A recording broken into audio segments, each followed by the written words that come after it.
Монгол улсын соёлын гавь яцтгэлтэн зохиолч Дамтарчаагийн намсраа. Буян нүгэл. Хүн нэрээ тогс өдөө.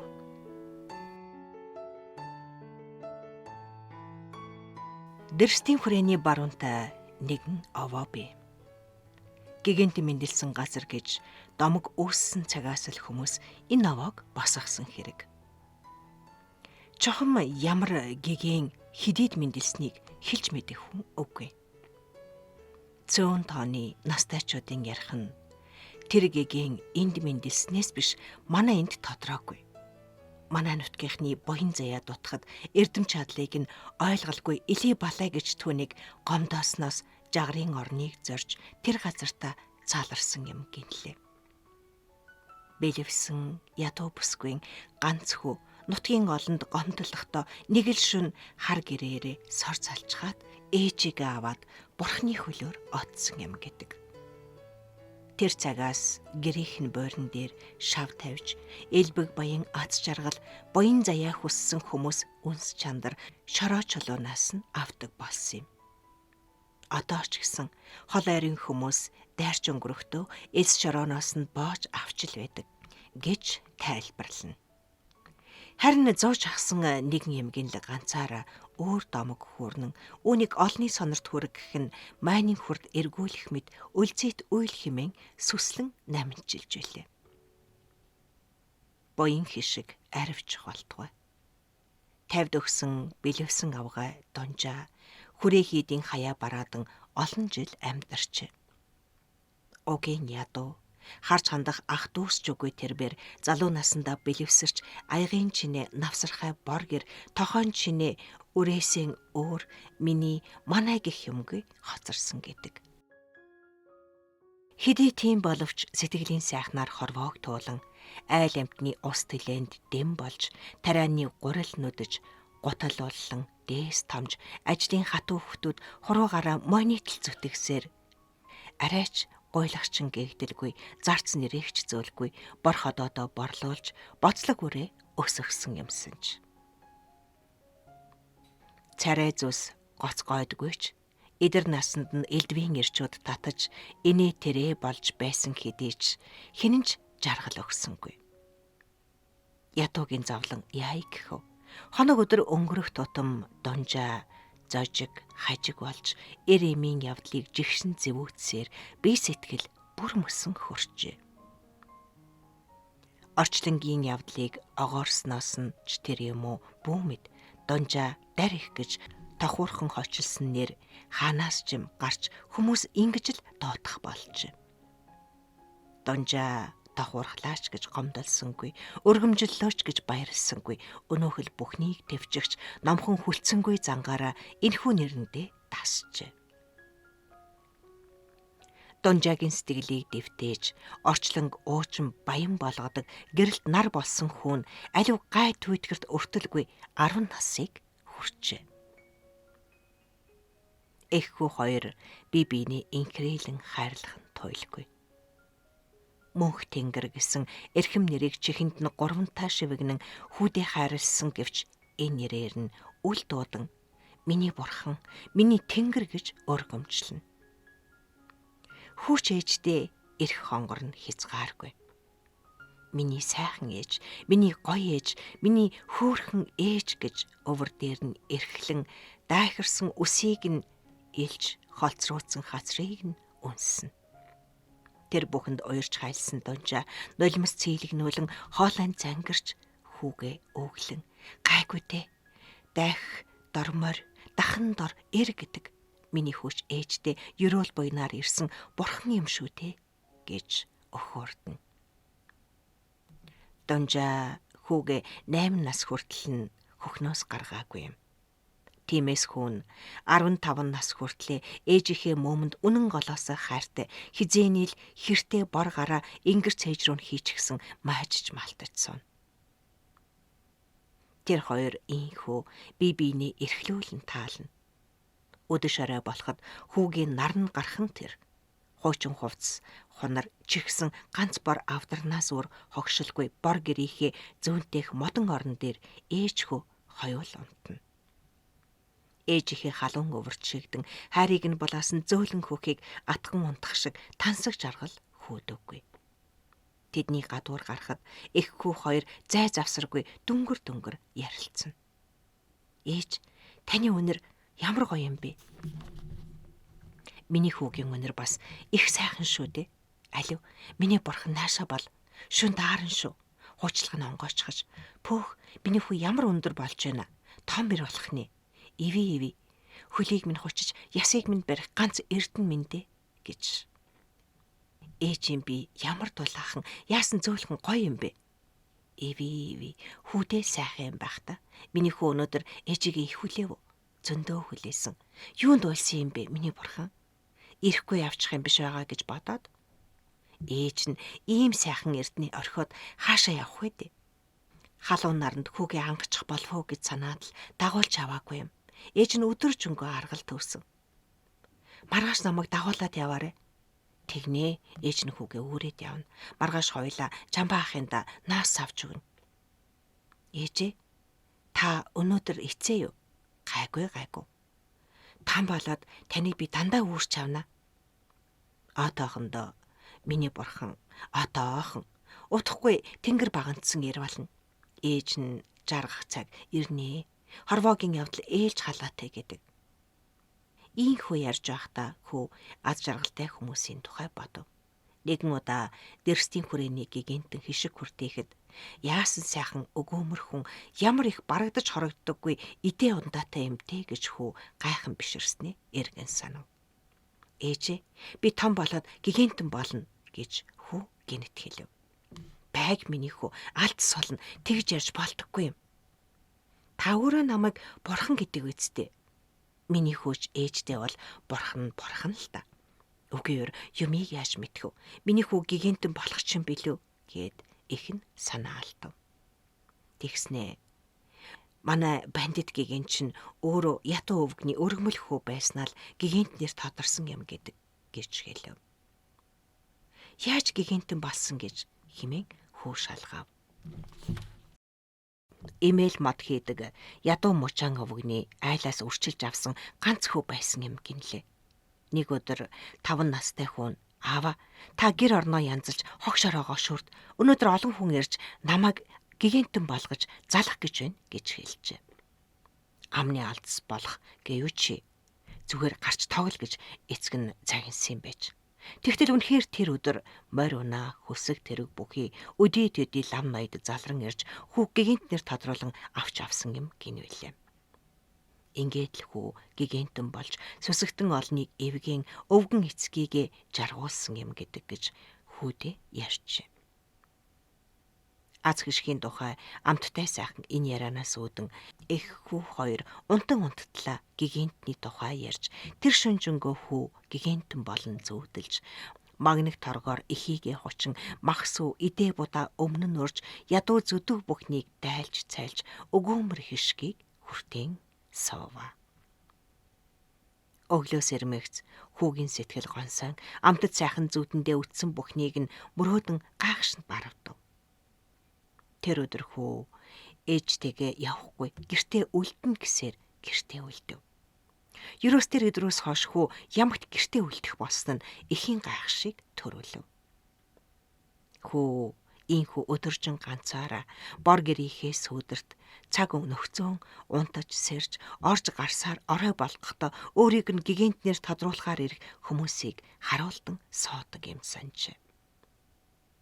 Гэнэт нэг л өдөр олон морьтой хүмүүс манайхыг чиглэн давхиж ирнэ. Тэгэхэд эзэнгүй байвал гэгэн болох өнгөрнө гэж тэрбээр итгэн зуны 3 сарын чилийсэн урт өдрүүдийн нар бараа хоёрыг хатвчандаа өнгөрөв. Ядуу оромжийг нь чиглэн залбин нохотож үзэгдэлгүй байсаар өвсний толгойг шаргалтан царцаан дуутай заалгав. Гэвч хүү зохирсонгүй. Түм түжигнэж бом бужигнсан хүрээ хийдийн зүгээс хорвоогийн тоос хөдлөгсөн бүхнийг нүц салгалгүй ширтэн харуултан. Нэгэн өдөр мөн л хуучны адил гэртээ ганцаараа үлдэн хүрээний зүг нүд бэлчээн суудал морь хөсөг хөл болсон олон хүмүүс өглөөнөөс аван бужигналтаж байснаа баг үдийн хэрд тэдний зүг чиглэн хөдлөв. Хүү туу алдан хашгирч яг ирлээ гэлээ гэлээ над руу ирлээ гэж дэвхцэн догдолж баярлсандаа нулимс нь мэлмэрчээ. Яах их учраа олохгүй яана ээжийг гэж амандаа өглөв. Хүүгийн зүрх амаараа гарч шахсан дэнсэлж хідэн саахалдын тэртээд айлын ноос савж байгаа ээжигээ дуутаж ирэхээр гүйлээ. Өргөс харгананд нүцгэн хөлөө хатгуулан хөлсөө цутгатал гүйсээр газрын дунд арай хин хүрэхэд мөнөх хүмүүс хариугүй гэрт нь дөхөж иржээ. Эзгүй байхад нь очоод эргэчихвээ гэж сандрахтаа ээжтэй ч хүрэлгүй буцаадгүй. Хүүг ойртон ирэхэд хоргой торог болсон ноёд өшмөд улаан шар алгалсан ихэс ламнар цагаан морь хөлгөлсөн жууц тэргийг даган хөврөлтсөөр бор гэрийн тушаагуур ирлээ. Хүү арай хин амжиж гэртээ хүрээд орон гэрийнх нь эзэн байгаа шүү гэдгээ тэдэнд мэдэгдэхийг хичээн гаднаа очиж хэрдээл их ханхар зогссон боловч нэгэнч эргэж харсангүй. Хойноос нь гүйцэд очи намайг харсангүй явчихлаа. Би энд байна гэж хэлий хэмээн ботсон хүү аз жаргалаа алдахгүй тул хоёр нүдэндээ нулимс бүрхүүлэн тэдний араас гүйв. Аажимхан явж байсан морь унаа хөсөг тэрэгт тэдгээр хүмүүс их цамд оронгууд улбар тоос хөдлөвсөөр явдлаа турагсгэв. Тэгснээ хошууран хадруулцгаач тэдний араас хүү бахардаж унатлаа гүйсэн боловч улан бүр холдон холдсоор дөрлж даван отов. Хүү улаан зам дээр шургачин унаж эхэр татан уйлав. Түүний хүсэн хүлээсэн аз жаргал нь хизээч эргэж ирэхгүйгээр тоосны үзүүрт алсрахыг тэрбээр нулимсан дундаа хөврүүлэн харсаар хоцорсон юм. Та нарын очсон газраас гэгээн тодрохгүй, яасан ч тодрохгүй та нар намайг олж хараагүй. Та нарт одоо хизээч над шиг сайн гэгэнтэн олдохгүй гэж хүү нулимсандаа хахад цацсан өглөж говьчин босоод замын хажуудах хэсэгхэн ногоон дээр тэрийн хэвтлээ. Сольдж ядартлаа гүйсэн хүү хамаг биеэ сол тавин урт уртаар сүр салдаж тэнгэр ширтэн хэвтэхдээ ялимгүй тайвшрлыг олов. Тэнгэрийн дунд цор ганцаар тунран хайлмагдсан тавхтай халуун шар тос мэд мэлтгэнсэн нарыг харлаа. Нарны хурц гэрэл өөрийн ирэхгүй гялбуулвч ямар ч байсан нарыг сайн харж авъя гэсэн хачин бодол хөвд төржээ. Нарны хурц гэрэлд гялбан байсан нүд нь айчмдаа дасаж үнэхээр тэр нарыг харж чадлаа. Удаан тогтоогоод харахад нар гэгч нь гэрэл цацарсан алтан шаргал тавг шиг биш зэс шиг улаан хүрэн дугуй чичигнэж байхыг үзв. Иш чи бид хоёр хизээ нэг аз жаргалын нарыг харах юм бол гэж ээжийнх нь өгөлдөг нь санаанд орох вэ. Би аз жаргалын нарыг харж байна гэж хүү дотроо бодлоо. Хүү нүд салгалгүй гүйлэрсөөр. Гэнэт нөгөө зэс дугуйн улаан хөрнж биш тунарсан хар ногоон дүүрэг юм болохыг ажиглав.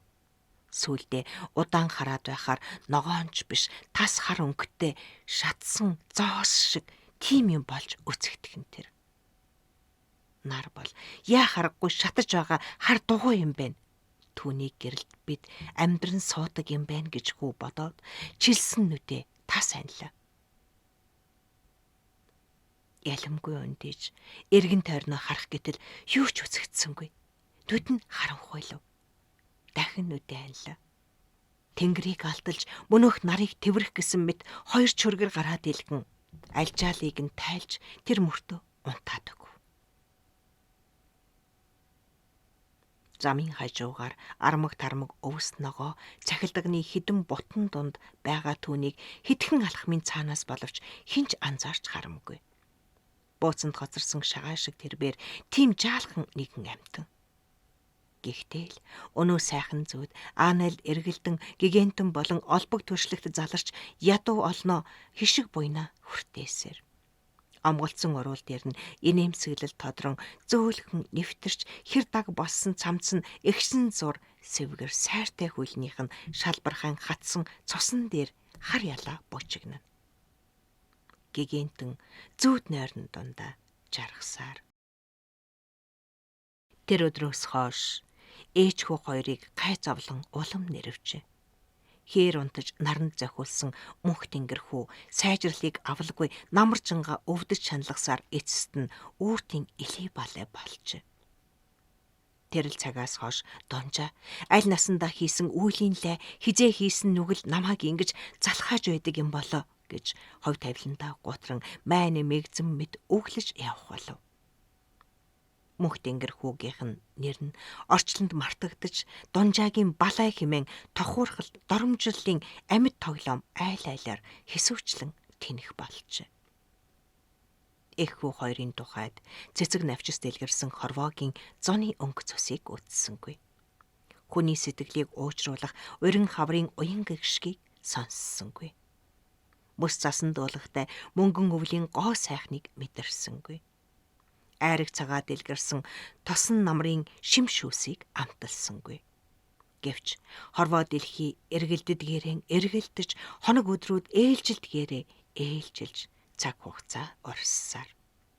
Тэр хоёрын тухайд нар шарж ялаа бужигнсан 600 ангам наран ядуу герт нь хүйт жавар хургасан 6 өвлийн хахир хатуу ойлн зэлмэн ховор хоцор 6 хаврын хавсрах шуурга усан бороо уйлагнан дусаал үер сандрахсан 6 намрын саарл өдрүүдийг өтөв.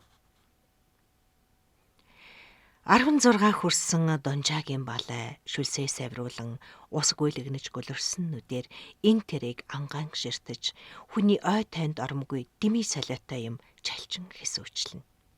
Хүүхэд ногтод шоглуулан бэрхэртэл орилж нос нулимстайгаа хутгалдан хүрээгээр тэнэн. Эхийнхээ өвгөнд ч орохгүй харсан зүгтээ доншуучилж харив бүрий болоход гэрийн бараа харна.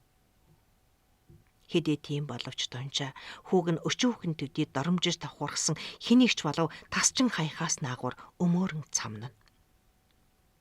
Харин хүү ямар ч амтэн хүний өөдөөс хариу үл хэлнэ.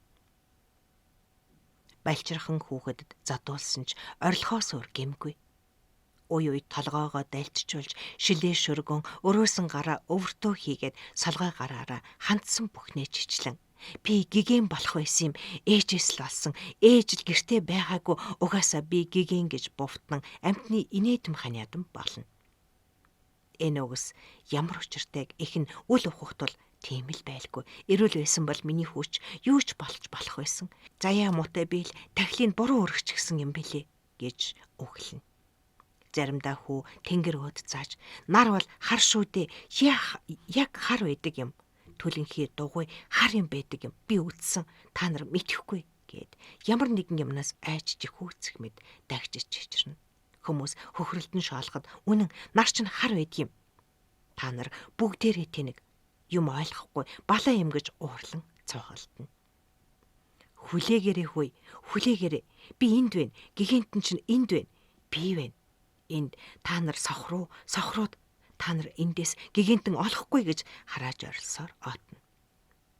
Сүсэгтэн хүмүүсийн зарим нь ямар ч амтны сүнс юм бэлээ хөөрхий битгий уурлуул гэж хүүхдүүдэд зандран ихэд идэх уух юм өгнө. Зарим нь цээрлэж, сэжиглэж, чөтгөр шулан мэт атлана. Өвлийн нэгэн өдөр хүрээний зүггүй банднар түүнийг жалганд дагуулж аваачаад хамг хувцсыг нь тайчаад хүзүүнд нь хувхаа яс хэлхэн зөөж хүсрийн адс нөмрүүлээд "За, гэгэнтэн минь, одоо өргөөндөө залар" гэд гэрлүүн хөөж. Хинч харсан аймаар түүнийг ноход хошууран элдэж замд нь тааралцсан хүүхдүүд чулуу модоор шидэн шоолж хашгиралдав. Харсан авгай хүүхнүүд нүүр амаа даран пипа болцгоно.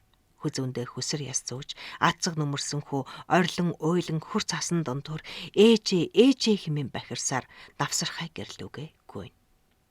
Дуу шууганаар Дунжааш хүүгээ тасан амдаа орсон хараал бүхнийг урсган гартаа таарлцсан бүхнэр ноход хүүхдүүдийг нүүлгэн шидэлж хөөв.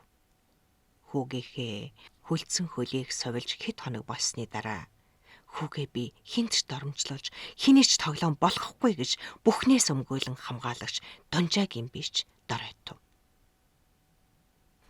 Тэр нэгэн шөнө Дунжаа унтаж байгаа хүүгийнхээ өмнө сун ховь заяагаа дэнсэллээ. Натаас хойш энэ үйл айгаа үзэх юм байна.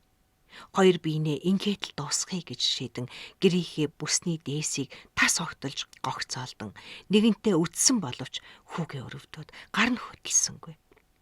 Өөрийн зовлонгоос ангижрахын тулд ганцаар л үгээрлийн дунд хүүгээ орхиод амиа хорлцохож бас төвдсөнгүй.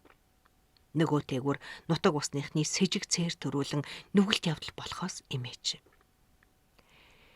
Юутайч гэсэн худал хулгайд орооцолдоогүй хоёр биеийн нэр төр гэж бас би юмсанжээ. Өөрсдийг байтугай бор гэрээч гэсэн доромжил басамжилын бахыг хангасны эцэст цэвэршилж ихшлийн голомт болгохыг бас хүссэнгүй. Маргаашаас нь ордог гардаг бүх нэрээ орж хүүтэйгээ хамт утай гүмбэн явж мөргөл үйлдэн гэсэн цоо тарааж хит хонсныхоо навтас шар эски болсон оромжоороо сор залчгаад их хүү хоёр гів гинэт ор сороггүй алга болж. Мэдээч хэрэг хүрээнийхэн дунд ч олон янзын таавар гарч их хүү хоёр эглэгөө улс байсан юм байх. Тасын дуудлагаар диваачнд заларсан юм гин. Ногоо морь унсан их хүү хоёрыг утай гүмбэний замд явхад нь мөргөлжид харсан байна. Тэгэд гэртээгээ шатаад үнс нүрс болсноос зайлахгүй. Ач дүүрийн хорлол болсон ч байж таарна. Гэх янз бүрийн цуурхал гарч хэсэг шуу гэж байснаа намтав. Гэтэл жил болсны хойно өөр яриа дэлгэрв. Бурхны оронд очиж адис хүртмэгц. Дунжаагийн балай гэгэн болон хувилсан гин. Орчлонгийн их хүний сэтгэлийг танихаар дээр тэнгэрээс заларсан хувилгаан байсан гин. Жагрын оронд бурхны шавнараар хүрээлүүлэн заларч суугаа гин. Дунжаа өөрөө ч эглэхүй дарих байсан юм байх гэсэн цууг төмөр мэт тархаж энэ үгэнд итгэх хүмүүс ч олширч шатсан гэрийн буйрнаас үнс нуурс авч хадгалцгаах болж. Харин тэр нэгэн шөрөн Дунжаа гэрээ шатаачгаад хүүгээ дагуулan сэлэн мөрнийг уруудаж ямар ч өвөл хөлддөггүй их салааны харцыг зорьжээ. Замын дурш тэрээр олон зүйлийг бодож авлаа. Хөөмин натаас үлдвэл завлан бүхнийг амсна. Миний хүү залбин нохоноос ч доромжлогдно. Энэ амьтныг би хайсан ч тэгээд орчлонгийн доог давхуу болгохгүй. Хойд насанд нь миний хүүгийн төөрөг тавилан төөрөхгүй байх болтугай. Миний хүүг жаргаад өгчгүй, амраад өгчгүй хорвоо юм бол ээж нь хүүгийнхээ завланг нэмгэлээ. Хараалт юм миний нүглийг эрлэг там өршөөхгүй лав. Харин миний хүүг бусдад үйлдсэн нүгэлгүй завлан дуулсныг нь бодож ингчингийн орон тосох болтугай гэж сэтгэлдээ мянгантай давтан уйгчиж явлаа. Юу ч болох гэж буйг үл мэдэх хүн үе өгөх ээжийнхээ аарууд хурууданд хууртан зозаан нэхий дээлийнхээ тамтгийг дааж адан буртагнана. Өөр цайхын орчим тэд зорьсон газартаа ирлээ. Эргэн тойрон намгүм хаяа нэг жижиг шувуудын сүр сар хийхээс өөр чимээ аниргүй. Шинэхэн орсон цас малын хар туруу дарж. Савцайн цайрах мөсний дунд их мөрний харц тас харлан битэртэн. Дунжаад ямар нэгэн аимшигт цохол харамсал гоморхол юр төрсөнгүй. Тэрбээр хүүгийнхээ өвдгийг тэрч басамжлал тохуурхал элэглэл доромжлол бит хоёроос үрд халтах нь эндээ миний бурхан. Хүүгээ би Дунжаагийн балай гэсэн нэрнээс цэвэрлэн хүүгээ би хинээч элэг дог болгохгүй. Хүүгээ би залбин нохооноос дор задуур нүдүрийн үзүүрт харахыг хүсэхгүй. Хүүгээрээ завлангийн далай түүнийг хэмжүүр амьдын там болгохгүй. Нүгэлт орчлонд хүүгээ ганцаарнг нь орхиж өнчрүүлээд явахыг ээж нь бас төвдөхгүй. Амьдрал үхэл хоёр аль аль нь ганцхан юм хөөмнө. Гэхдээ бит хоёр хүмүүст үхэл мөхлийн тухай биш амьдрал дуртай хайртай үлгэр туйлс болон үлдэх болно. Хайраа харамлагч орчлон өөрөө дараа нь ичих болно. Тэнгэрээс Бид хоёр тэднийг шоолон инээн. Ээж нь хүүгийнхаа нэр төрийг аварна, ээж нь хүүгийнхээ гигэн алдрыг үргэнэ. Ямар ч байсан биднийг шоглон дохуурхсан тэр муу хүмүүсээс ганц заяасан ариун цогцсоор чичлүүлж зовлонгийн бах тавыг хангахгүй. Энэ өдрөөс хойш миний хүүг хүрээ хийдийн захаар хүмүүс үгейлэн эрцгээх болно. Миний хүү тэдэнд хизээч очихгүй, хизээч олдохгүй. Тэгээд тэд эргэлзэн гайхаж сэтгэлдээ эрцгээх болно. Аргаа барахтаа тэд 9 шидийн домог таавар зохиох болно. Ингэж миний хүү хүмүүст хүслийн тухай сайхан үлгэрийн баатар болж үлдэнэ. Ээжийн чинь чадах юм л энэ. Дахиад л тэд биднийг олж харахгүй хэмээн өглөн хүүгийнхаа өмнө сөхөрч байсан дунжаа. Босоод эргийн захын өсийг түшин ус руу орлоо. Хүү гайхан харж зогссноо. Ээж гэж их шиг аялгагүй сөнгөтөн парга дуугаар дуудаж гэдргээ ухарч ээжийнхээ гараас молтров. Бараг бүслэхийгээрээ татсан хар цусны хагад ашим хүйтнийг шүд зуун дэссэн донжаа. За, миний хүү ээж дээр миний бурхан хэмээн хонгор ялдам инхри сайхан дуугаар доотов. Хүүгийн нүд жигтэйхэн том болсноо муухай дугран ахин ухарлаа. Усны хүчтэй урсгал юугүй сөхөрч унах гэж байгаагаа тонжаа мэдрв. Одоо дунжаа уснаас гарыг идэж гарч чадхааргүй болж. Цээжээр нь татсан зузаан мөс өмнө нь эргэцэглэн ганцхан алхмын цаана хөлгүй хөхөөс эргэлтэн. Дохоо хэрийн зайд мөс усны ангал хар ам завжаа тэлэх мэт хүн хийж харлан тэр доогуур нь хаяа хүлхийх битүү дун сонсогдно. Яаж хав дарна нууцлаач орчлон хорвоогийн нүгэл буйны нүдэнд өртөлгүй өнгөрөх юм нэгээхэнж үлддэггүй аж. Энэ удаад шинэхэн заснаар арал шугуй хэсэж ангийн мөр хөөхөр үүр цүрээр мордсон хотгойдын гөрөөчн хархуу их хүү хоёрын энэ явдлыг төдийл холгүй байгаа борос бутан дундаас гайхах зэрэгцэн нүдэндээ итгэж ядан ширтсээр байв. Сая нэгийг сансан дунжаа ингэрээ яран ширгэж шалбайсан хөхөө гаргаад миний хүү ээж дээр энд тулаахан сайхан байгаа гэв. Ээжийнхээ хөхийг харсан хүүд эрт урдын аз жаргалантай өдрүүдийн бүдэг батг учрал тохиол бүр төрхөн боловч мэдрэгдэв бололтой. Хүү нүд салгалгүй мөөмрүүгээ ширтэн байснаа эв хавгүй муухай хөхрөн ээжтэй ойртлоо. Дунжаа хамаг хүчээ шавхан мөсний эрбэгнээс зуурч ингэрээ яран хоёр хөхөө гаргалаа. Хүү хээ мом ээжийн мом гэж ирсээр инээмсэглэн мөсний эрмэгт тулж ирээд их рүүгээ тонгойлоо. Тэрхэн зур эхэн хүүгээ тэрэн зуурч гэхийн төдийд халтхан дуу бүгтгэн сонсогдоод амьдралд хайртай хоёр халуун зүрх мөс усны доогуур чимээгүйхэн гулсан шурглаа.